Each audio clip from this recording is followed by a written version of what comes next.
Okay, I'm recording this Sunday evening, and hopefully this will be uploaded tonight, so those of you can continue the lesson on the NASB and the follow-up of the LSB as well. That's what we're going to cover today in our section of modern era translations. And so we'll just pick up kind of right where we left off last time, which was at this slide. Oh, we'll go one slide back. There we go. This one. And we're working through the revisions of the NASB. And our last class finished up with the 95, and we were moving into the 2020 and some of the things that people didn't like when it came to the 2020. One of them is this slight minor shift towards a more readable, more functional translation. It's still very formal, even though even my image here makes it look more drastic than it is. And if you hold the KJV as a very formal translation, you can see it's still to the left of the KJV. It's just more formal.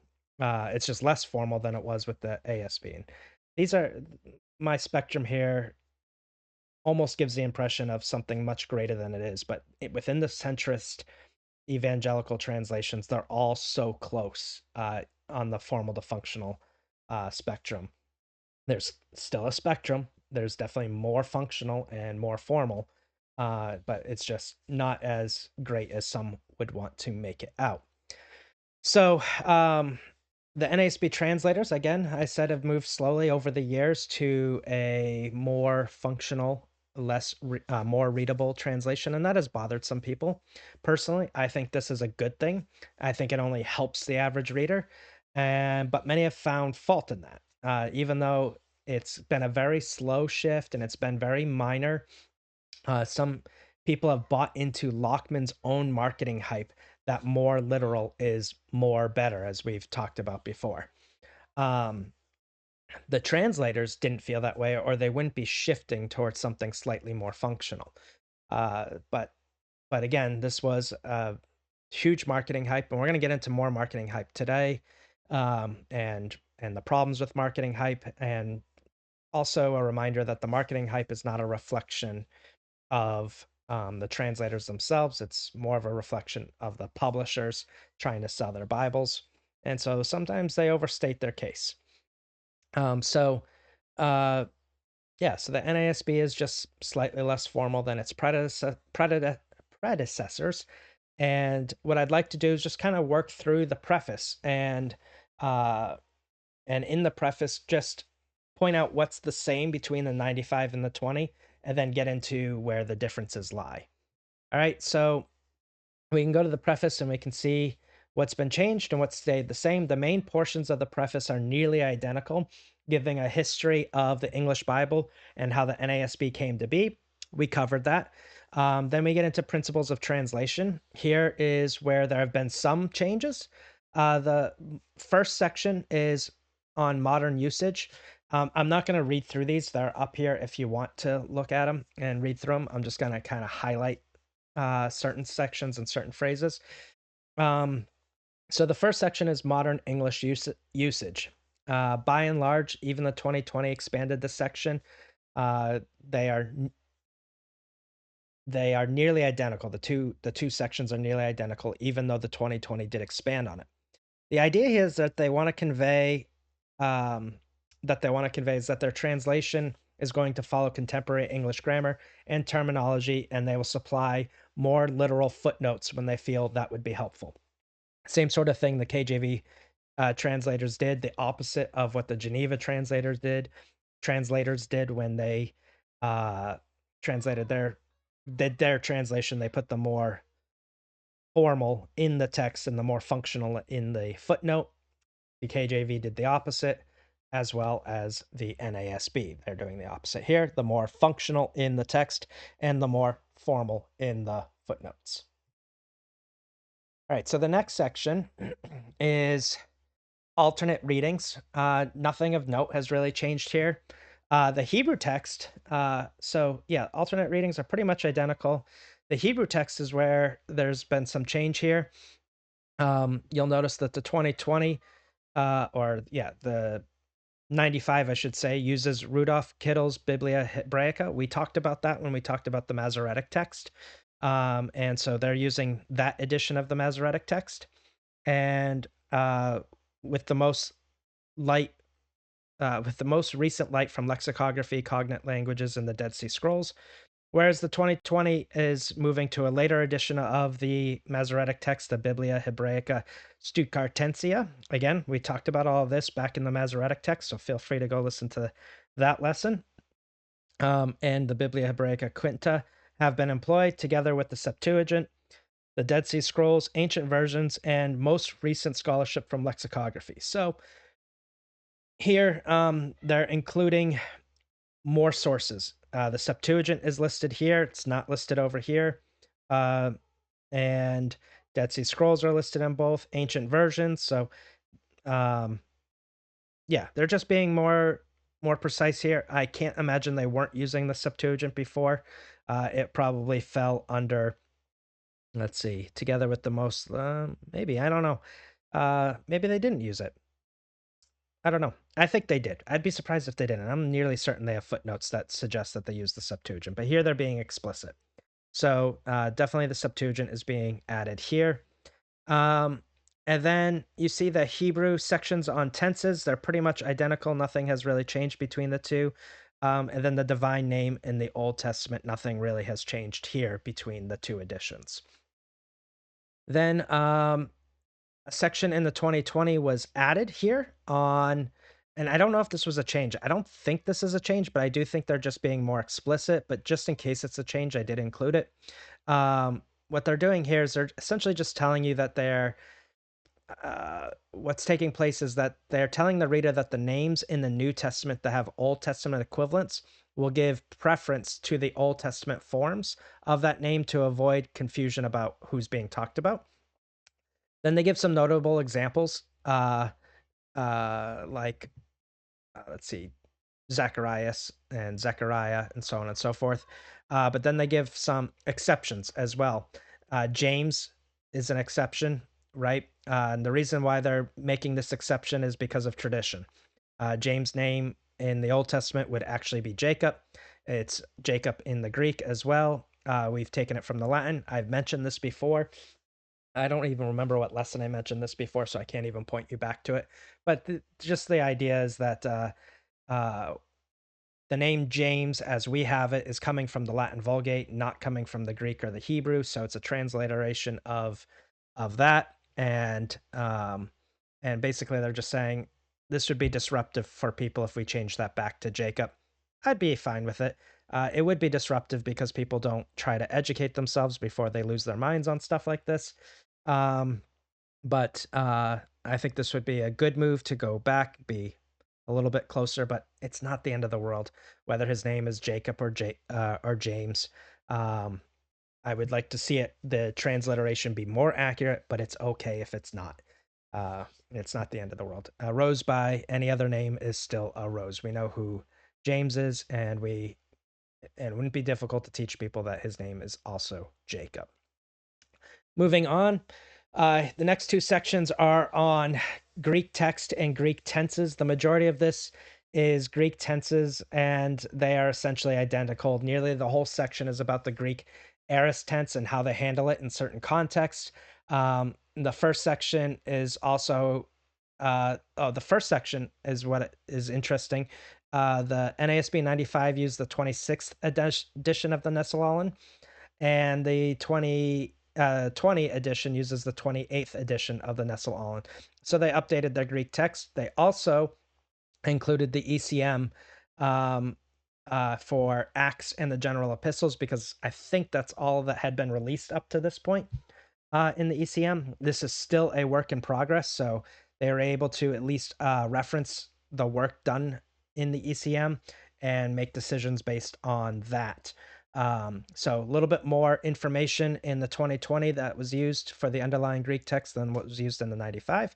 So good reason to do an update. Again, the Greek tense section is pretty much identical, and that is that. And remember, textual criticism never ends, so this is unsurprising. Okay, moving on. the last section that has a corresponding section to the 20 is their features, pretty much identical, except for the longer explanation of italics. But nothing really has changed. They're still doing what they intended to do, which is clarifying, and they do give some examples of how the italics are going to be used. And in the 95, they note that they dropped the thee, thou, and thine from the 77 version.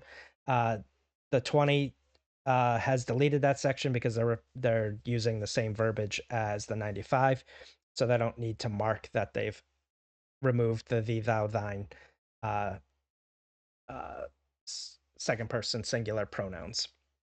And I will say, and one interesting feature to note is that the NASB 95 has a note that says paragraphs will be marked by bold verse numbers. So that's down, where is that? The bold verse numbers.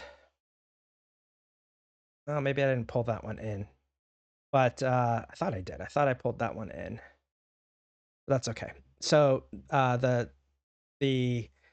so there's a note in the 95 version that says bolded verse numbers indicate the next paragraph, as opposed to, let's say, like the KJV, you'll find a pilcrow. You won't find the pilcrows in the NASB 95. Instead, you'll find bolded verse numbers. That is actually not in the 20. They removed that in the 20, the bold verse number section identifying the paragraphs, because the 20, when it was released primarily as paragraph Bibles. The 95 edition was released primarily as verse by verse Bibles. So this is actually a really good thing, in my opinion, to have our Bibles in paragraph format as opposed to looking like a dictionary or an encyclopedia or something like that. Our Bibles are intended to be read like a book, and that's how we read books, is in paragraph format. So I think this is a good thing, to have our translation formatted this way. So yeah, so the 95 says, because they were released primarily as a verse by verse edition, this would be an update to that, and I think that's a good update. That's not to say that you can't find verse by verse editions, but that's not their primary edition anymore. The primary edition is now paragraph, and it's really difficult to find 1995 editions that are in paragraph format. I can't think of too many off the top of my head. I do know Cambridge Clarion makes a 95 that's in a paragraph format. That's probably my favorite format for the NASB 95. But I'm happy that the 2020 is primarily in paragraph format now. Okay, moving on. All right, so here's where the things that were added that are caused some controversy. Gender accuracy has been a hotbed of controversy in the world, but also in translations. But it has been the hotbed of controversy in translations long before we were discussing this as a culture, where our culture is going to gender inaccuracies. Our translations are trying to remain gender accurate. And so we'll talk about that later. I'm going to have a separate lesson on this subject. So we just haven't gotten there chronologically in our source texts. So we're still technically, even though I'm talking about the NASB 20, we're technically in the 1970s, right? I haven't moved past the 1970s in translations yet, because what I do is I hit the next translation, then I talk about its later editions. So chronologically in our class, we're still in the 1970s, though some of these controversies show up in later editions.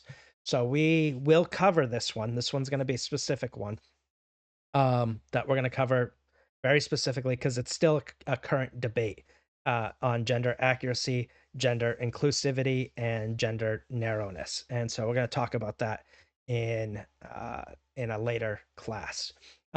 This is also going to fall into the word brethren. I'll try to remember to circle back to this, but the word brethren, the NASB 20 is going to deal with that one specifically. And feel free to get ahead of me and go read these prefaces for what they have to say here. But the one I do want to talk about in this class, because I think this is really good, is the third one, the let's for action. To understand this, you need to understand that there is this very strong preference in formal translations to never use a contraction. Contractions have always been a part of the English language, even Shakespeare used them, and there was no stigma to using them back then. But sometime during the 18th century, I think, a linguistic fad started to grow that stated that contractions were very low speak, low class, uneducated. That was the idea behind contractions. And this came about during a time when English grammar was becoming more standardized. So this stigma stuck around for a really long time, both in written and spoken English. Abstaining from the use of contractions gave this upper class register, educated. Meanwhile, contractions, though they never went away and they only became more common. And I remember when I was a kid, contractions starting to become more normalized in grammar classes as proper grammar. But older generations still held that stigma. I remember, depending on which teacher I was sitting under, the younger teachers would allow the use of contractions, and the older ones would not allow me to use contractions in the papers that I wrote. So I found that to be interesting. So this stigma of contractions has kind of found its way into our translations. I remember not that long ago, I was talking with my old pastor about updating the KJV, and I updated a particular verse in this kind of like test run. We were doing a test run of an update. I updated a particular verse with a contraction, particularly this contraction, the word let's. And he about lost his mind over it. Like I'm exaggerating a little bit, but he could not stand the idea of contractions being in the Bible. He absolutely uh yeah, he was totally against it. Um but the reason why contractions started to be accepted was for a couple of reasons. One, um because you can't control language. All right. People kept developing and using contractions. So as much as you were telling them not to do it, it was still happening and it was becoming normal and acceptable. And the second reason is because contractions themselves began to develop their own definitions distinct from their source words, right? So contraction is a combination of two words. So let's is let us. All right. And so let and us together have a sense, and let's has a sense that's distinct from that. And some, not all contractions have gone through that, but some have, and let's is one of them. And so I'm going to let the NASB preface describe what is happening here and why this is such a great improvement for the NASB and formal translations in general.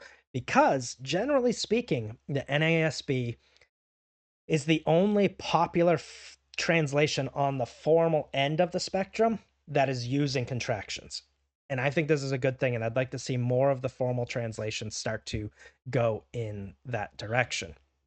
So here's what the NASB preface has to say for let's for action. In most places, the phrase let us has been replaced with let's.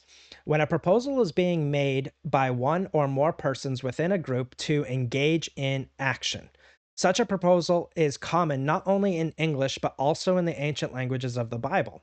However, it is expressed in the ancient languages grammatically rather than by using an auxiliary helping verb such as let. It is common today for readers to understand let us to mean allow us. So, in effect, let us has become intentionally misleading to most readers. They say intentionally, I would probably say unintentionally, but regardless. Therefore, the simple contraction let's has emerged as the clearest expression because this form reflects the nuance of meaning in the original languages. That is, a proposal to do something. However, in some situations, let us is retained for intimate discourse within the Godhead, such as in Genesis 1:26. Let us is also kept when there is a request for permission, and in some other cases. The NASB translators here are absolutely right. Okay. I was actually in a Bible study not that long ago in which a verse was read, and the reader understood the verse as allow us, as in asking for permission instead of a call to action. He was reading out of different translation. I don't think he was reading out of the NASB, but it still said "let us." And I remember having to bring this up in the Bible study that it's not actually asking for permission. This is a call to action. Let us do this thing. So let's go, for example. All right, let's continue. Here is how let us is understood today as a request, right? This is a request for permission.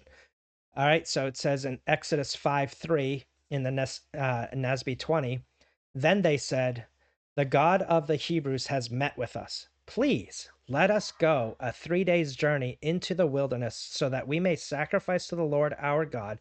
Otherwise, he will strike us with a plague or with the sword.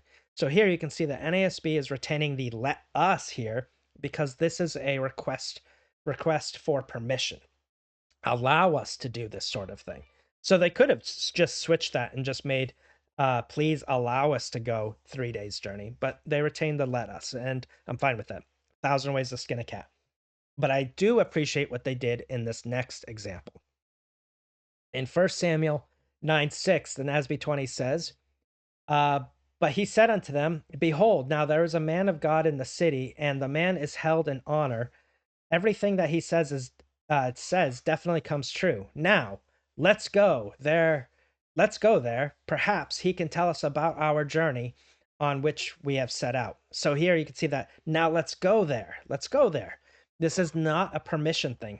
He's not asking his companion to allow them to go. He's saying, let's have it's a call to action. Let's go. All right. So the use of uh the contraction here, like I said, it's a call to action. It's not a request for permission. The use of contractions not only keeps a common register, but in cases like this can also provide clarity. So while the NASB 20 only included one contraction, the one for let's, I think this is a really important one. And it breaks the ice, I think, to allow other formal translations to start using contractions. More functional translations have already been doing this. The CSB, the NIV, the NLT, they're already using contractions. They're already gaining this clarity up front, and they're retaining the register. But it's good to see some of these more formal translations, at least the NASB 20, also moving in that direction. So I think it's a detriment to the register of the Holy Scriptures and a cost of clarity to avoid um, contractions altogether. All right. So those were some of the issues of the NASB 20. Again, I'm not getting into like probably the main one, which is the gender accuracy, and we'll come back to that. Again, not to be confused with gender inclusivity. That's going to be what really starts the controversy. We'll get there. But some of these issues, the fact that it's moving towards a more functional direction, the fact that it's including contractions, and the gender accuracy are all things that's going to raise the controversy and bring in this man. You might know this man. His name is John MacArthur. He was very popular, and he has passed away earlier this year. Generally, he's a good conservative pastor, and he's been the pastor of Grace Community Church. And I believe he's a good pastor who finished his course well. And like I said, he passed away earlier this year to be with our Lord. He became the pastor of Grace Community Church in 1969 and pastored that church until he passed away of July earlier this year, faithfully serving his church for 56 years. Wow, what a great testimony, in my opinion. So if you think about it, then he pastored the church longer than the NASB has even been around. Now, I don't know exactly when MacArthur switched to using the NASB. I do know he used the KJV for a time. I also know that he has used the NKJV as well, at least for his study Bible. It's one of the editions. But he also touted the NASB 77 specifically as his preferred translation for studying. And he used the 95 for his preaching for as long as I can remember. So John MacArthur's popularity among conservative evangelical pastors really helped promote the NASB to prominence. And then the story goes something like this with regard to MacArthur and Lockman. Um, this hasn't been officially documented and verified, so you can take this with a grain of salt. But there have been people behind the scenes that seem to have affirmed that did occur, more or less. Like I said, take this with a grain of salt. But this is, like I said, it's not an official story, but it is the story that has not gone unrefuted. Let's put it that, or it has gone, it's gone unrefuted. Um, Neither MacArthur nor Lockman nor anybody has come out and said this didn't actually happen.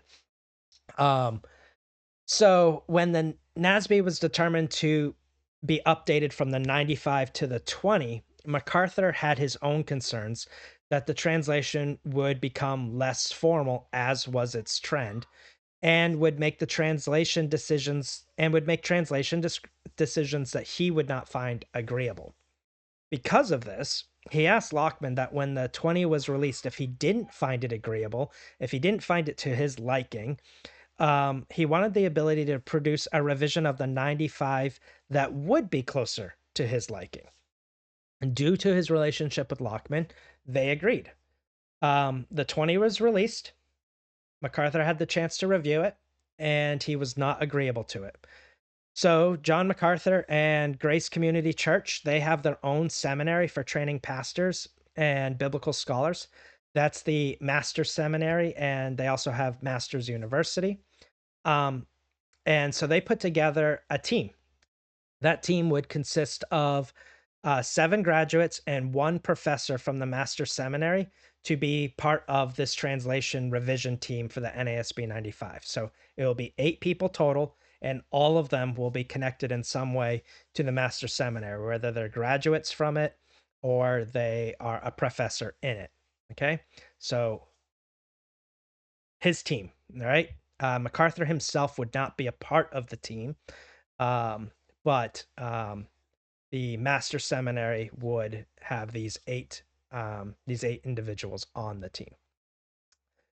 And the new translation and revision would be born, would become the Legacy Standard Bible. The Legacy Standard Bible would be an official revision to the 95 because it was authorized by the Lockman Foundation. But it's going to have a completely distinct translation team from the 20. So the 20 remained the primary same translation team from the 95. And there might have been some others. Sometimes people pass away, they get replaced. Sometimes the team grows. But generally speaking, the 95 translation team is the same as the 20. The LSB translation team would be wholly distinct. Not one person would be on the translation team for the LSB that was also on the NASB 20. So Lockman would now start calling these 3 translations, the 95, the 20, and the LSB. They would start calling this the family, the NASB family, the NASB family. And so the NASB family, all 3 of these are being published, right? So the 95 is still in publication. They did not make it obsolete when they released the 20 because people still wanted to keep using it. The 20 is a current publication and the latest revision and scholarship for the NASB family. And then the 2021 is when the LSB Complete Bible was released by the Master Seminary team. Okay. The Legacy Bible preface would also be updated, and I'm not going to go through it all, but I will try to express some of the key points of changes they wanted to lay out. One, they had a desire to become a more formal translation. So they wanted to move back towards that direction of the ASV. If you saw that chart earlier, I'll bring it back up in a minute. But they wanted to move further in the formal direction. They wanted to go the other way. So that's a big deal. They expressed that the translation is primarily for pastors to exegete. That's interesting. That was what they really wanted to emphasize, that a translation is primarily for pastors to exegete. And they don't say it outright, but I've gotten the impression from reading the preface that they are less concerned with the reader and more concerned with the pastor. And I'll explain that in a bit. So their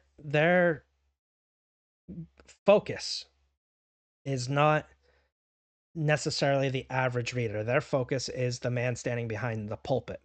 And I don't think that's their opinion that they want to go in that direction. I think it's best to be focusing on the reader, and really make the scriptures clear in that way. All right. Then the second thing that they change is they give their reasons for using Yahweh instead of the small caps Lord that has been traditionally used, and how they would define that divine name in the New Testament when it quotes the Old Testament. I think this is probably my favorite thing that they did. I really like the idea of using Yahweh, and then they indicate a little mark in the New Testament when the New Testament is quoting an Old Testament passage that is Yahweh, but in the New Testament, it's just the Greek word for Lord. But that's a good one. My preference would be that people would just use translations would start using both and just saying like Lord Yahweh or something of that nature. And then the next one is the use of the Greek word doulos. Okay. So I'm going to cover this in more depth here. They want to be firm, in their opinion.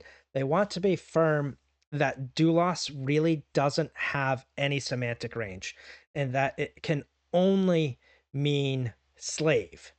So they don't believe it has any semantic range with the word servant or any other similar word.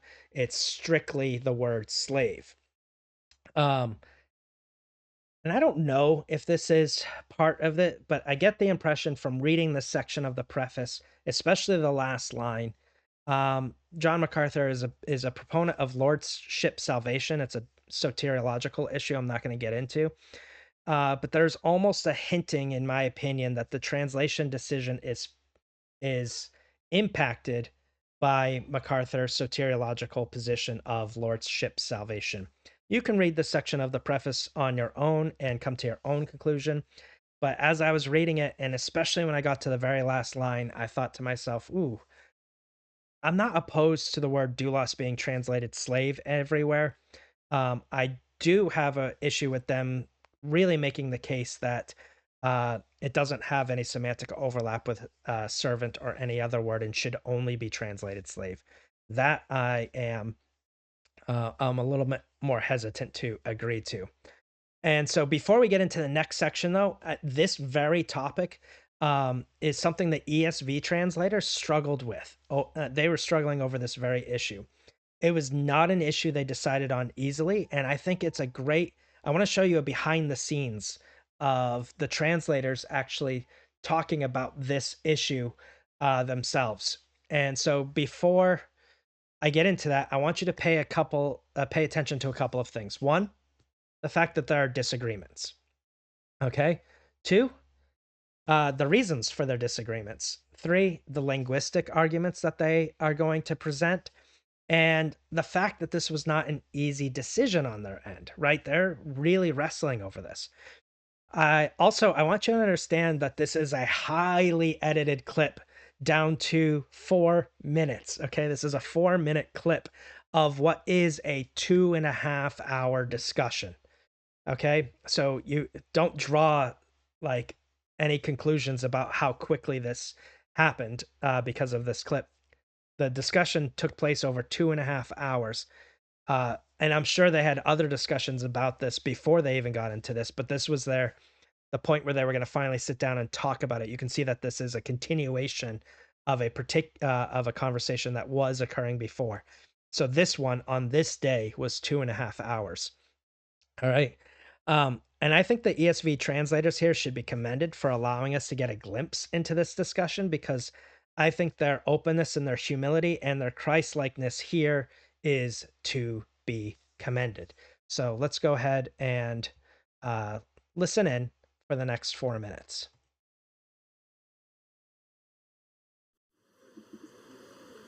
Okay, I think we're ready to get started this afternoon. Yep. And the question before.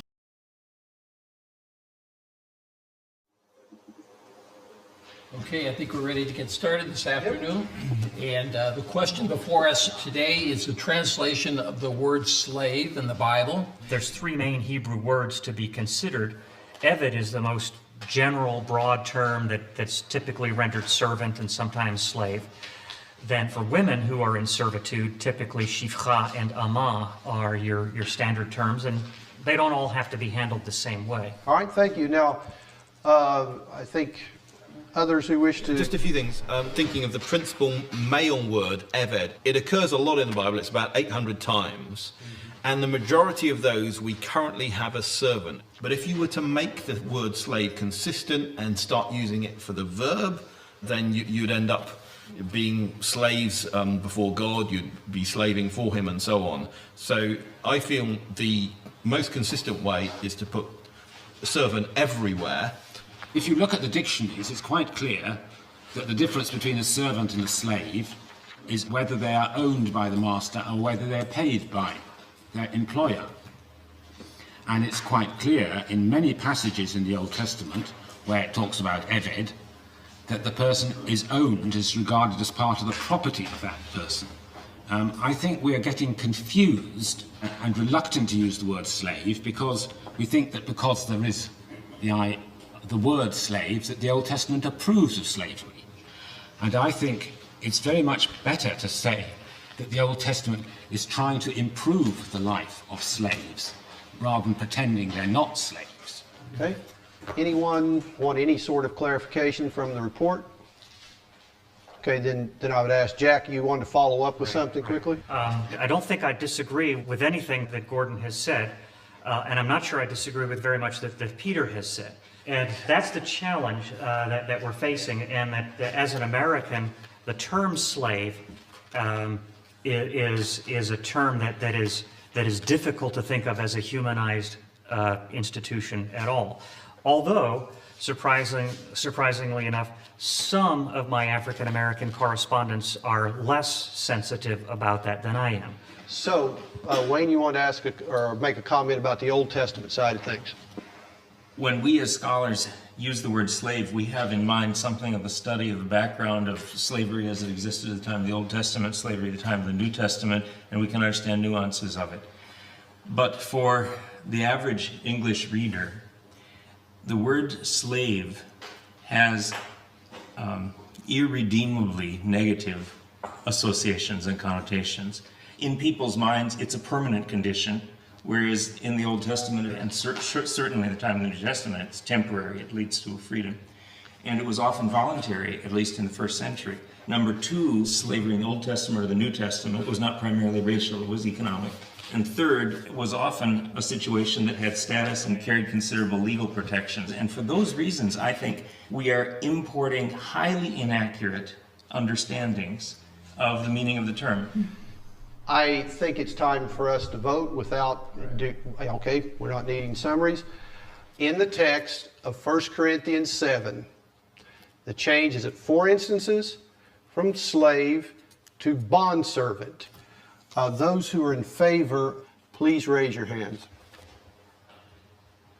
We have 9. Those opposed? We have 3. Thank you. So do we want to take our break now? And if so, for how long? I think that would be a good idea. I think it would be an appropriate thing to just give thanks to the Lord for the way He has led us through this path. Dear Father, what a delight it is to be your children, members of your household under your care.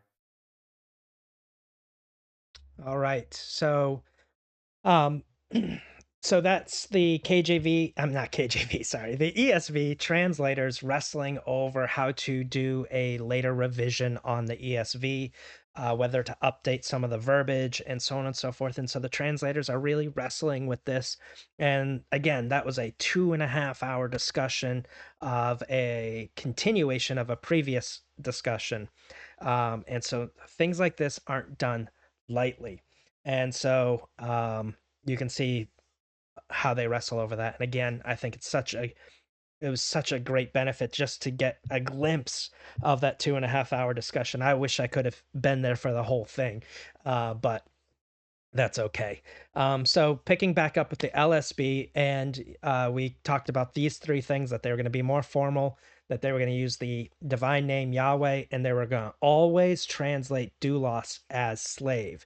Um, and so that's that. Now, the next thing that they're going to do, another difference, is they're going to do conversions in the footnotes. This isn't really actually a difference. This is the same thing that the NASB translators did. So I shouldn't have called it a difference. It's the same thing. This is just a continuation. We're going to do the conversions in the footnotes and leave the source measurements in the text. Then also interesting, this one is a slight difference. They, when it comes to the Old Testament text, they refer to the 95. The same source text as the 95, and they go back to Rudolf Kittle's Old Testament as opposed to the Biblia Hebraica Old Testament, the later edition. So they're going kind of backwards in the scholarship there. That's their prerogative because they're going back to the NASB 95 as well. And then commitment to identify acrostics. This is actually really helpful, and I have noticed this in the LSB, that they're very careful to try to point out acrostics everywhere they occur, even if they're missing a letter or something of that nature. And so they generally, other translations do this as well. The LSB is not the only one, but I have noticed that the LSB tends to do it more frequently in places that the NASB 95 didn't do it. Gendered language and being more word for word. So here they're going to cover the topic of gendered language as well, and they're going to be very clear that they are going to take a more word for word approach with gendered language than cultural understandings or understanding the sense. They're just going to pick the word that was used. Okay, we'll talk about that more later when we get into this subject specifically. Now, what I want to do here is I want to introduce John MacArthur as he introduces the LSB, the first edition of the LSB. And what we're going to get into here is a little bit of what I would call the marketing hype. The marketing hype. This first video, MacArthur is just going to give us kind of a real quick history of the NASB and what led to the LSB. Just very briefly, he's not going to get into details or any of the discussion I talked about before. And I'm going to work through multiple videos. This whole video that we're watching right now or about to watch, I think I want to say it's about 6 or 7 minutes. I can hear my kids now. They're probably saying 6, 7 or something. But yeah, 6 or 7 minutes. And what I did is all I did primarily was just cut out the portions of this video that he's describing, like the materials, the paper, and so on and so forth of the edition that he's holding in his hand that you can see in that thumbnail. This is the first one to come out. So he's not just talking about the translation, he's talking about the Bible itself, like the physical paper and the leather. That's not pertinent to our discussion, so I'm just kind of clipping that stuff out for the sake of time. But let's go ahead and listen in on John MacArthur introducing the LSB.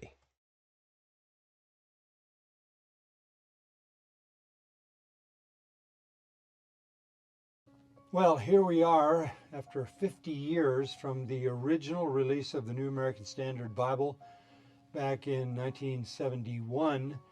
That was around the time that I was out of seminary, and I knew the men who did that translation. And obviously for decades and decades I have preached from the New American Standard. The Lackman Foundation gave a great gift in that translation to Bible expositors and to all believers who have found it the best of the best. But this is a new day, and today I'm beyond thrilled to hold right here in my hands the first copy of the Legacy Standard Bible. This is the first day that I've seen it, the first time that I have. First time that he has held it. All right, so you might pick up on a little bit here or in that video, but you're going to start picking it up more in the marketing hype. Remember those key words I told you to pay attention to, things that would cause red flags here are things like the very first time, never before, anything that might be concealed or hidden or things of that nature. Those are usually red flags for marketing for me. And also, yeah, we'll just move on to the next video. And I also want to point out this. The reason for marketing hype.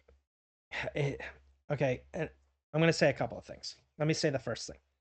My contentions with what John MacArthur is going to say in these videos are not a reflection of the LSB itself. The LSB itself is a fine translation. I just think the marketing hype needs to be done away with, whether it's MacArthur or a different publisher, because nearly all the publishers do this. I should say nearly anybody who wants to promote any translation has a tendency to do this. Even individuals do this as well, and we need to drop the marketing hype because it's not good. It's divisive, and it's generally untrue. It's very opinionated and subjective, and so instead of doing things like a translation coming out and saying, you know what, we did okay. It's pretty good. We did a good enough job. Nobody comes out and says that. You won't sell any Bibles doing that.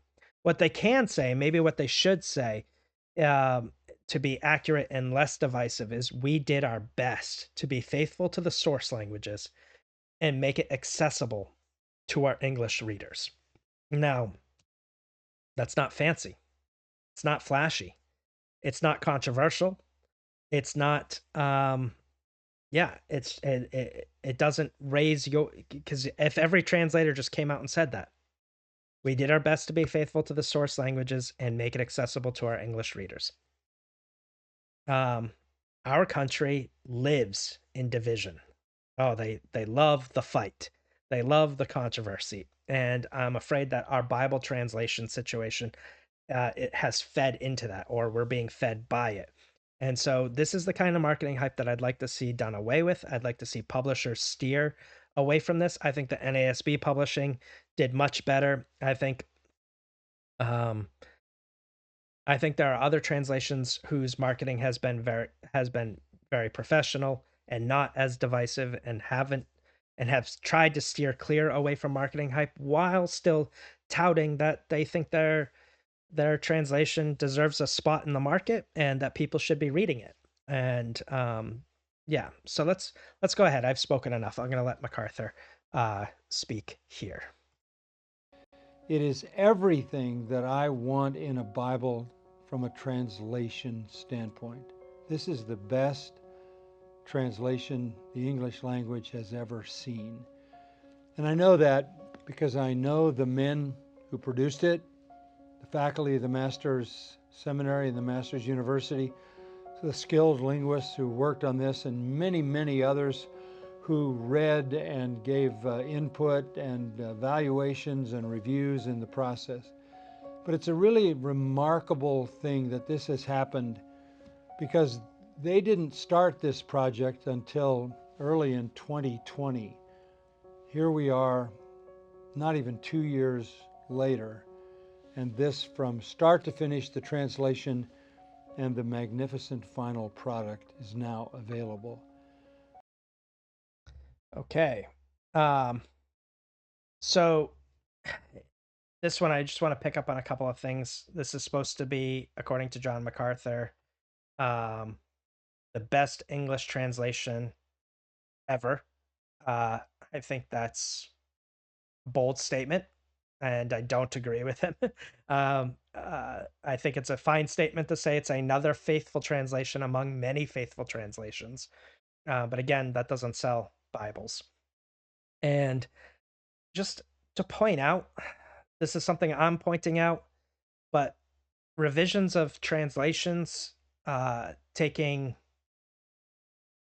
less than 2 years, especially of this nature, less than 2 years, doesn't usually happen. Like revisions are many meetings, many years of talks about what kinds of revisions that they want to do for the next time.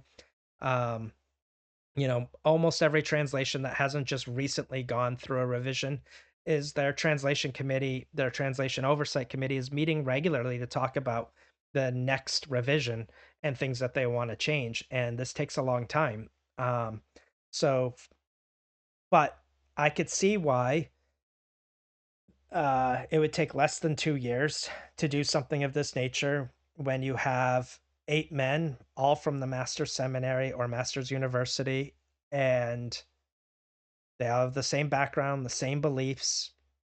I will say this. I'm going to say this. If the LSB was not a revision of the NASB 95, I would say it would be a sectarian translation. It would not be a translation that was ecumenical in that sense. But because it's a revision of the 95, I think it falls into the category of ecumenical because it's not an overhaul. It's not a completely different translation. It's a light revision of the 95. And so in that sense, I think it's faithful um, to being an ecumenical translation. But yeah, uh, it's easy to do a revision when you only have 8 people as opposed to 20, 30, 50, 70, and you all have the same background and the same education from the same people. So, or generally the same people, I should say, because I don't think they all, while they are all in the master seminary, the one professor, I don't think he graduated from the master seminary. I don't think he did. But anyway, they're all in the same boat there. Okay. Moving on to the next video clip. When you pick it up and read it, it's going to sound like the Word of God because it keeps all the beauty of the New American Standard, but it also is going to come to you in a very fresh and almost dramatic way because of the changes that are made that are making it conform more to the original Hebrew and Greek. I've been waiting my whole lifetime, glad I'm still alive, to hold this in my hands. I can't commend it enough to every believer who wants to know what the Bible says in its original autographs. This is as close as the English language has ever gotten to that. And it's not in any way stilted or stiff, highly readable. All right. A couple of issues he says here. When you read it, it sounds like the Bible. And what he means is it doesn't sound like common vernacular. Um, he's saying it contains the 95, but his real impression here is he's raising that register there. And then this one is probably the one, man, I take so many issues with some of these things that he says. I love MacArthur, so don't get me wrong. I'm not here to bash him. I agree with him on so many things, but on this, I have to heavily disagree with him. And so he says, to every believer who wants to know what the Bible says in its original autographs. I'm going to be completely honest with you here. I'm not even entirely certain what he means by that. We don't have the original autograph, so I'm not sure if he is talking about textual criticism here or translation here. Because contextually he's talking about translation, but the statement that he made is typically about textual criticism. And so I'm not sure which way to go with him, if he's trying to say that the LSB represents the latest in textual criticism, the closest to the autographs, or if he's trying to say that it's so formal that it reads so closely to the source language. I'm not sure. It's a convoluted statement that he makes there. I'm not sure. I'm not sure if he knows what he is saying there. Sometimes this is so hyped up. I'm not sure if he even believes what he's saying. But maybe I'm being too harsh. Okay. Next, he says, This is the closest the English language has ever gotten to that, whatever that is, being the original autographs. This is a bold claim and it's unsubstantiated. This is the type of language that raises red flags for me, that no English translation has ever been as close to the source languages as the LSB. Um, yeah, I'm willing to bet we could go verse by verse and we would find many places where we would find something a little bit that may not hold water. And then he says it's not in any way stilted or stiff. He's driving at a common complaint that we mentioned already with the NASB, is that the translation is so rigid, people would call it wooden or awkward or not natural sounding at all. In my opinion, the LSB has not improved on that in any way. Um, I think it is. I said in any way. I would say in some places that I've read the LSB, it's improved on the 95, but in most places, I think it has either retained that stiffness of the 95 or made it even more stiff by going back to the 77 in some places. I think that NASB did a really good job of moving towards a less stiff, less awkward sounding NASB. I don't think the LSB has done that, the NASB 20 versus the LSB. And certainly not to the degree that MacArthur makes it sound to be there.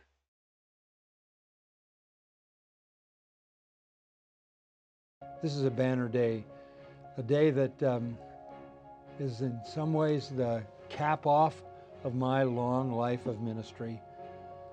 Translations have tended to go toward the reader, to accommodate the reader. When we know a translation should take into account only one person, and that's the author. And the author of all of Scripture is the Holy Spirit who worked through the writers. So this goes back to what the author said. It's up to the preacher to close the gap between the author and the modern world. That's what expositors do, and this is the perfect tool for Bible expositors and serious Bible students. So as soon as you can, you need to order your copy of the Legacy Standard Bible, and that means you need to go to the website of 316 Publishing, Steadfast Bibles, and get in line for your own copy. All right, so that's the end of the video. Again, I have issues with this marketing hype. Again, this is not an attack on the LSB. The LSB is a fine translation, but I take issue with this sort of verbiage. So he says, we know a translation should only take into account one person, and that's the author. And then he explains that's the Holy Spirit. I'm not sure what he means to that with regard to a translation. Because with regard to a translation, all translations can only take into account the reader, because the translators are readers. Like, of course, we're trying to take into account what the Holy Spirit said, or what the author said under the Holy Spirit's inspiration, but we can only do that as readers, and so we can only convey the interpretation of a reader, and so we would be readers translating for other readers. We're not ever translating what the author said. So, and the scriptures have meaning, but that meaning can only be ascertained by readers because none of us are the author. So then he says this goes back to what the author said. That is what all translations are doing. We're all going back to what the author said, but I think he's attempting to make a more literal equals more better argument, which we're going to address right after this. And then he goes on to say the preacher is supposed to bridge the gap between the author and the reader. Okay, so the author is the Holy Spirit, and the reader is you and me, and the preacher stands between us, between the Holy Spirit and us. I'm not sure how that's supposed to impact the priesthood of the believer or what, but here's where you can see that the LSB was not intended for you or me. It was intended for a preacher. And so if we struggle to understand the LSB, no worries. We just have to wait for the preacher to explain it to us. And that's where he gets into that this is the perfect tool for Bible expositors and serious Bible students. which is to imply that the Bibles in your laps are imperfect tools for Bible expositors. This is just simply not true. The Bibles in your laps aren't any less perfect for Bible expositors. They're just as good as what the LSB is. So, don't hear what I'm not saying. I love John MacArthur. I think he's a godly man. I think he's wrong here. And I think that's okay to suggest that he's wrong. And if you disagree with me, that's okay too. But to me, this is pure marketing hype and empty promises. As you can see, I have a green flag translation up here. I recommend this translation. I just don't think we should be having this kind of marketing hype. The LSB is a revision of the 95. I think the 95 is good, although I think the 95 is somewhat unnecessary now. Now that we have the 20 and the LSB, I don't see a place for the 95 anymore. But some people will disagree with me, and that's okay. Use the 95 if you want to use it. But I think this is the type of rhetoric that John MacArthur here is using that creates translation tribalism. And this is the kind of rhetoric that has plagued older versions of like the Amplified Bible. And the idea here that more literal equals more better is just false on its face. And so I know I've already gone long. I'm already over an hour, but I'm just going to continue anyway because this isn't in class and you guys can pause and listen as you need to. But I want to tackle again this subject of is more literal actually more better? Excuse me. So, when it comes to people, when they say they want a more literal translation, I really try to discern what they mean by that. And usually, what I get in response is a sense that they want the basic definition expressed, not something metaphorical. Whatever the basic definition is, that's what they want to see in their translation. But what I've learned is that most people assume like concordance is also an underlying factor, right? That a word should be translated the same way every time. And to translate it in any different way would not be literal. And if I can, let me show you an example of how that might look. So, does anybody here know what these two words are? Of course, I'm not standing in front of my class right now, but I'd venture to guess that nobody in my class would know what these words are. And I would be surprised if they did. And that's okay, because I'm not expecting anybody to know these words. I'm not expecting any of my viewers to know these words, but maybe you do. But what I've learned is that, well, let's first, let me tell you what the words are. The word on the, oh, here we go. The word on the right here is tob. Remember, Hebrew is read from right to left. So this word corresponds with this word, and this word corresponds with this one, okay? So it's tov and ra, tov and ra. And so when it comes to a literal translation and you are a Hebrew student, you go to your Hebrew class and eventually you're going to get a list of vocabulary words. And those vocabulary words are going to come with definitions. And typically those definitions, you're going to get tov and ra, and you're going to get a definition that looks something like this: good and evil. So good and evil. Tov means good, ra means evil. And I would ask you, when I say good and evil, what would you mean? You can answer it to yourself, but when I ask people this question, generally the answer I get is that good and evil is something like to the effect of righteous and unrighteous, or morally upright and morally depraved, things of that nature. That's the kind of stuff I get in return.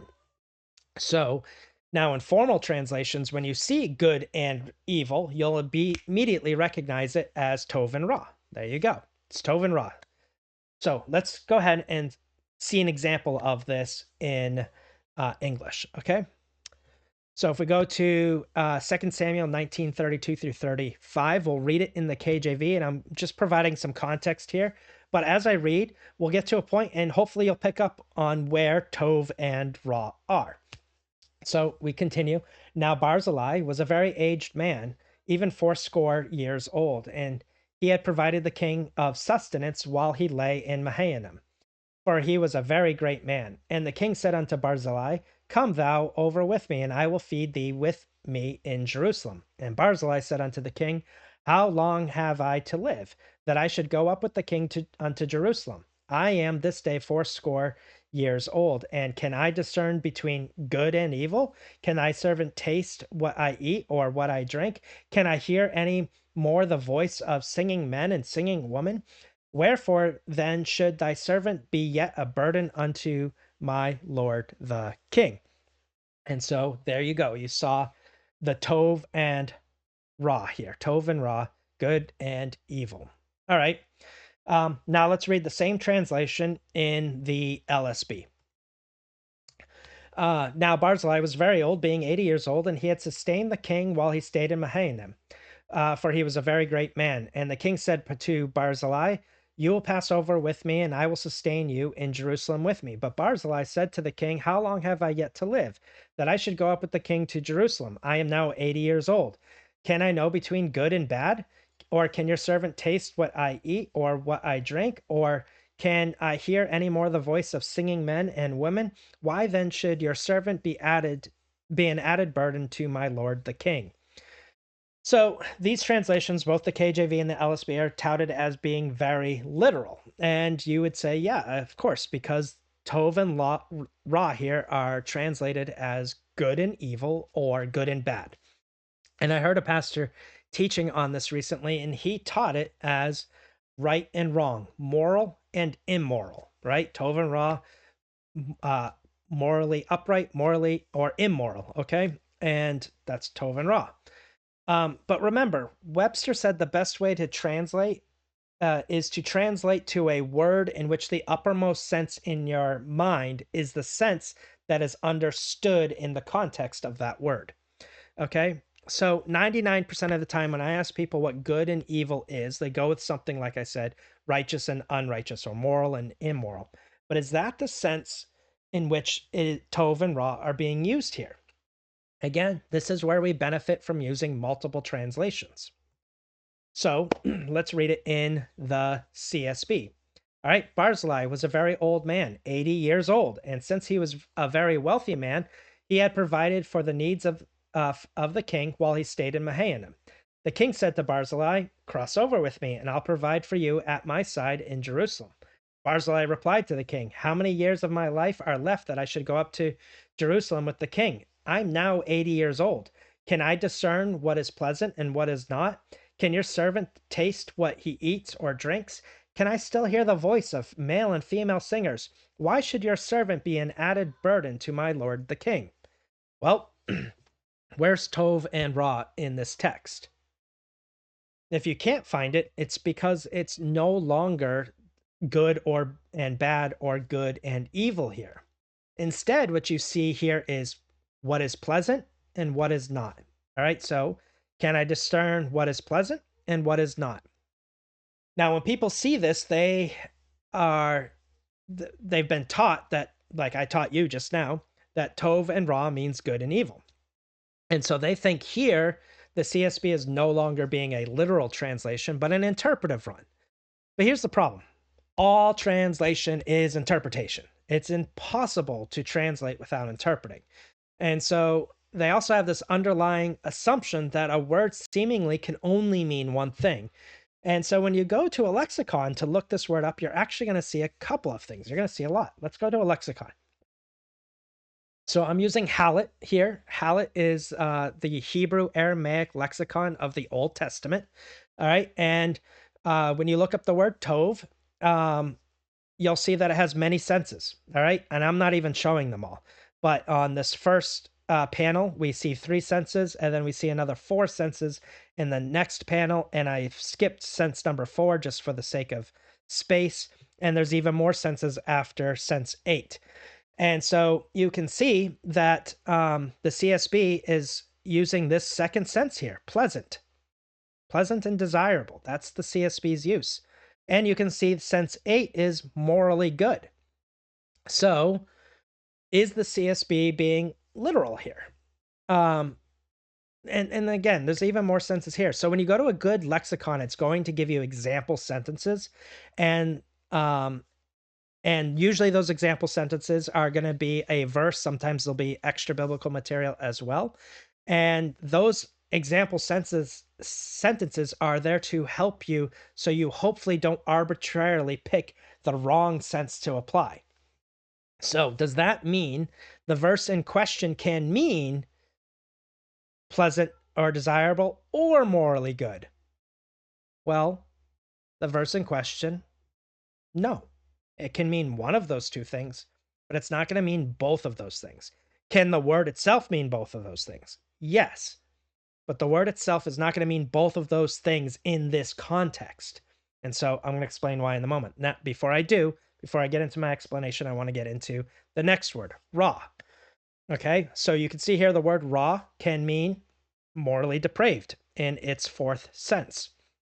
But in contrast to that, you could, and not in contrast, sorry, but in the other sense here, so sense B, sense 2, it can also mean evil in contrast to good. All right. So it can be used in contrast to good. Whatever the good is, the evil is the opposite sense, which is the sense our verse is using. So again, does that mean that in our verse it can be morally depraved or something in contrast to good? Kind of. It kind of could. But again, no, it has something very particular in mind here when it's talking about the opposite of Tov. Okay, something the opposite of Tov or something morally depraved. So let's go back to the CSB for a moment. So here we can see that the CSB has translated Tov and Ra as pleasant and what is not. And we also saw that these senses were available in Hallett as an opposite and whatnot. And we also saw that and as pleasant. And we also saw that the KJV translated this as good and evil, and the LSB translated this as good and bad. And that one preacher that interpreted the KJV rendering as good and evil and interpreted that as morally good and morally depraved. But moral good and moral depravity does not overlap semantically with pleasant and what is not. And this is where context and English dictionaries help. What is the context? Well, the context here is that the man is old and he feels like he's a burden for the king. He wants the king to let him go because his quality of life is lower than when he was young. How is his quality of life lower? Well, he describes this by talking about the things he can't enjoy anymore. He can't tell anymore the things that are pleasant and the things that aren't. And he gives some examples, like tasting his food, like hearing good music. This has nothing to do with good and evil in a moral sense. This has everything to do with enjoying the pleasures of life and not being able to enjoy them anymore because his senses have dulled. And this is that semantic overlap. Okay, so here's the semantic overlap. Let's continue. If you look up the word good in something like the Collins English Dictionary, you'll find that in this context, we have food that tastes good, right? It's pleasant or enjoyable. And when I say food tastes good, I don't mean the food tastes like it's morally righteous. I mean that the food tastes pleasant. And so the confusion here is the comparative with evil. And I think that's where this sends people off, or with bad. As soon as they see the evil or bad, they interpret the good with their interpretation of evil or bad. So generally, when we give direct comparisons in English between good and bad, we generally do mean moral, right? When we talk about good and bad things, that's usually moral. We're generally comparing the moral side of things.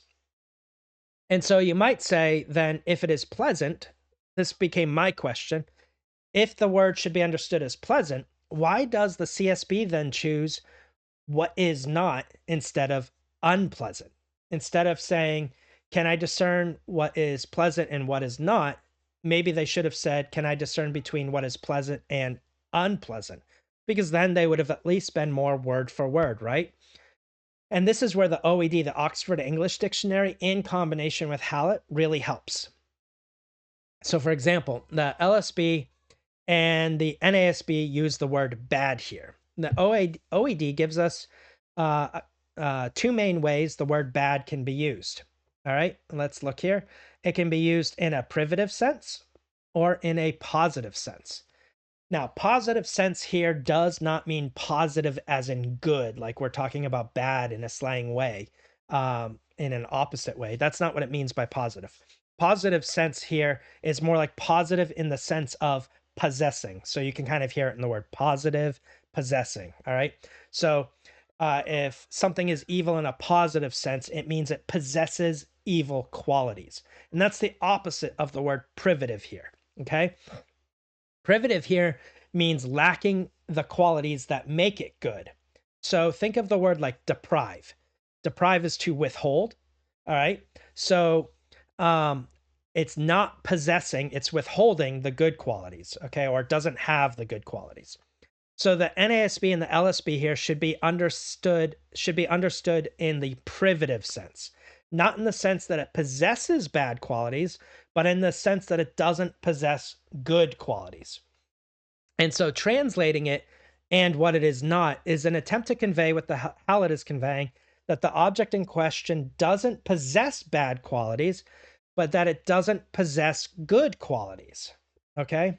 So that the object in question, doesn't possess bad qualities, but it doesn't possess good qualities. I think I'm saying that right. Hopefully you understand what I'm saying.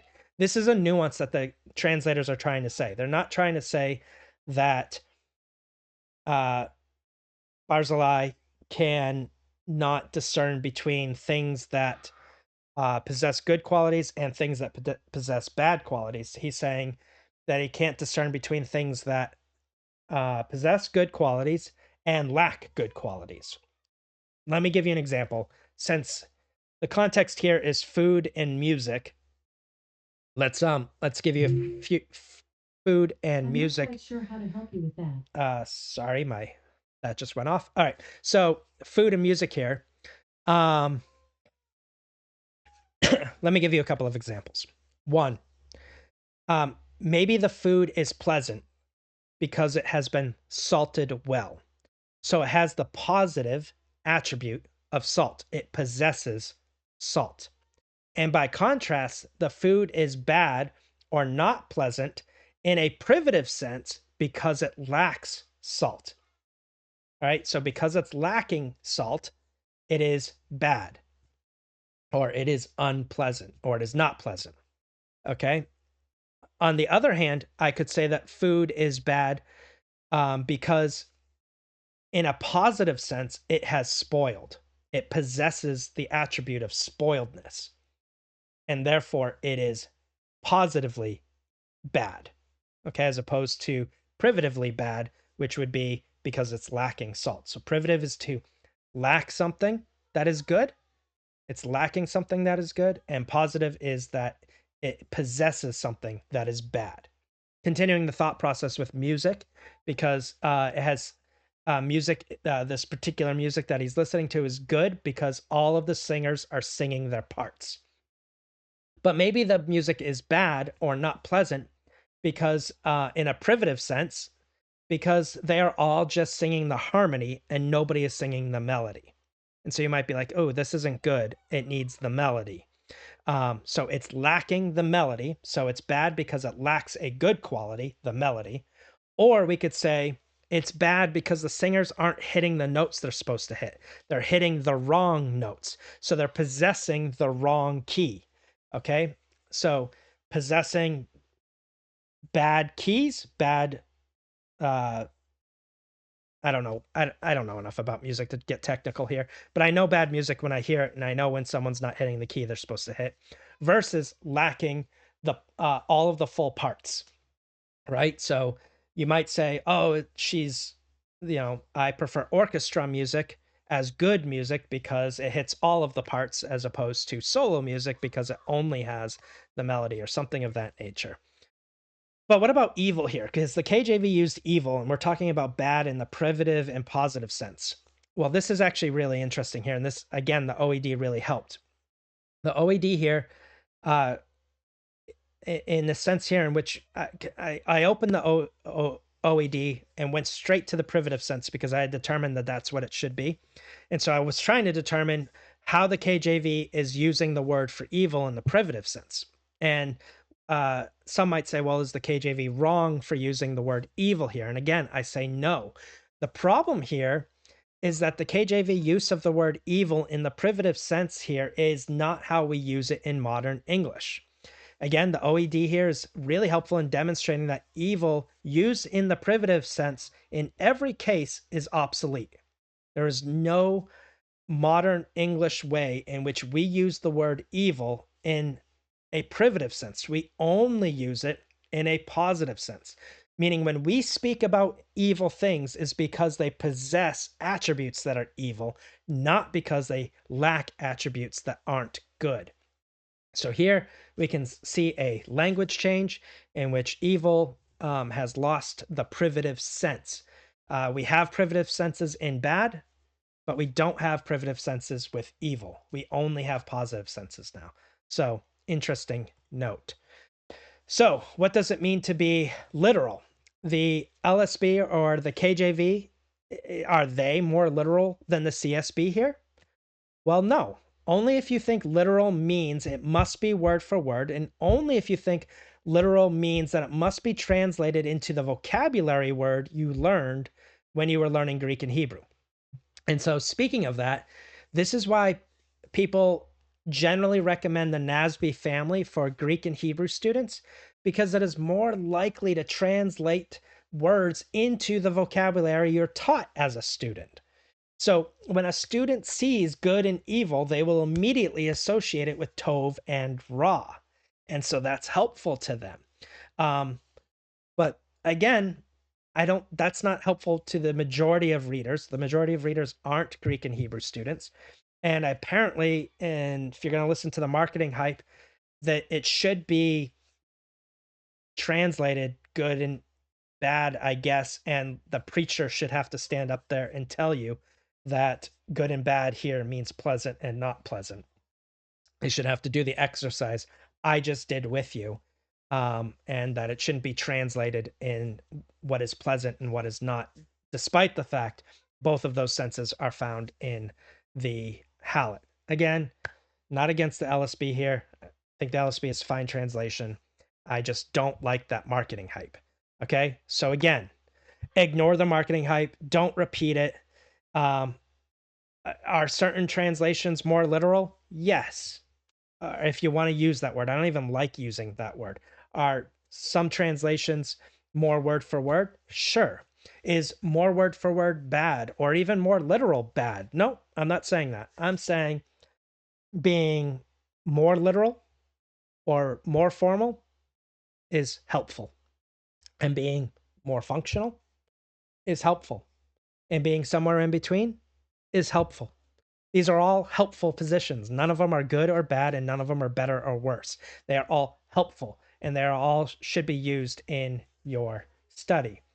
So, yeah. So is the LSB more literal? Maybe, I guess. I don't know. Depends on what you mean by that. Is that what you mean?